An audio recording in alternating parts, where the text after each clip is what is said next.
ഇന്ന് നമ്മൾ തയ്യാറാക്കുന്നത് അടിപൊളിയായിട്ടുള്ള നല്ലൊരു ബ്രേക്ക്ഫാസ്റ്റാണ് കേട്ടോ. ഇതിനായിട്ട് ഒരു പാനിലേക്ക് 1/2 കപ്പ് അരിയാണ് ഇട്ട് കൊടുക്കണത്. ഞാൻ മട്ടേരിയാണ് കേട്ടോ ചേർത്തിട്ടുള്ളത്. മട്ടേരി തന്നെ വേണമെന്ന് നിർബന്ധമൊന്നുമില്ല. നമ്മൾ ചോറ് വെക്കണ ഏതരി എടുത്താലും കുഴപ്പമൊന്നുമില്ല. ഇനി അരിയൊക്കെ നല്ലപോലെ ഒന്ന് റോസ്റ്റ് ചെയ്തിട്ട് എടുക്കാം. നമ്മൾ ഈ അരിയൊന്നും കഴുകിയിട്ടല്ലല്ലോ എടുക്കണേ. അപ്പോൾ വൃത്തിയുള്ള ഒരു ക്ലോത്ത് വെച്ചിട്ട് തുടച്ചിട്ടെടുക്കാനായിട്ട് പ്രത്യേകം ശ്രദ്ധിക്കണേ. കണ്ടോ, ഈ ഒരു പാകമായ മതിയെ. ഇനി നമുക്ക് ഈ അരിയൊക്കെ വേറൊരു പാത്രത്തിലേക്ക് മാറ്റാം. ഇതിനിവിടെ ഇരിക്കട്ടെ. ഇനി നമ്മൾ ഇതേ പാനിലേക്ക് ഇട്ട് കൊടുക്കുന്നത് 1 കപ്പ് ഉഴുന്നാണ് കേട്ടോ. ഈ ഉഴുന്നും വൃത്തിയുള്ള ഒരു ക്ലോത്ത് വെച്ചിട്ട് ക്ലീൻ ആക്കിയിട്ട് എടുക്കണേ. ഇനി ഉഴുന്നും നമുക്ക് നല്ലപോലെ ഒന്ന് റോസ്റ്റ് ചെയ്തിട്ട് എടുക്കാം. നമ്മൾ ഈ ഉഴുന്ന് കഴിക്കണത് ഒരുപാട് നല്ലതാണ് കേട്ടോ.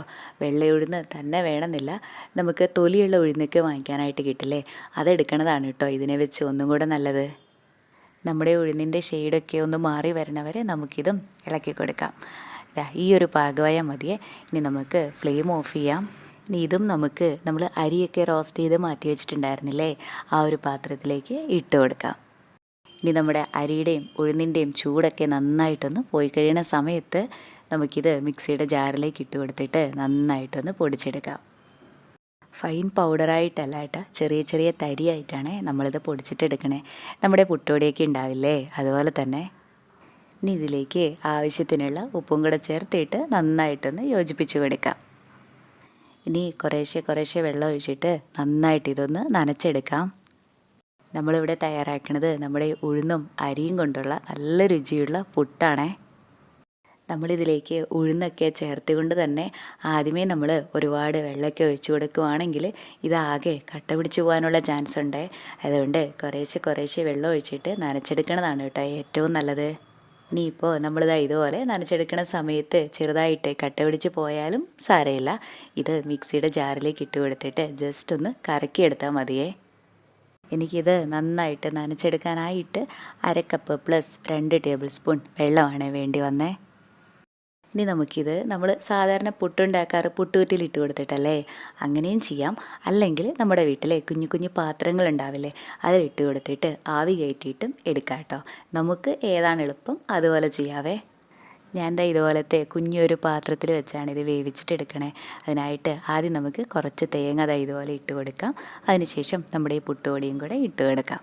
കുറച്ച് കൂടുതലായിട്ട് തേങ്ങ ചേർത്തിട്ട് നമ്മുടെ ഈ പുട്ട് തയ്യാറാക്കുമ്പോഴാണ് കേട്ടോ കഴിക്കാനായിട്ടൊന്നും കൂടെ നല്ല ടേസ്റ്റ് ഉണ്ടാവുക. ഇത് കഴിക്കാനായിട്ട് പ്രത്യേക രുചിയാണേ, അതുപോലെ ഹെൽത്തിയുമാണല്ലോ.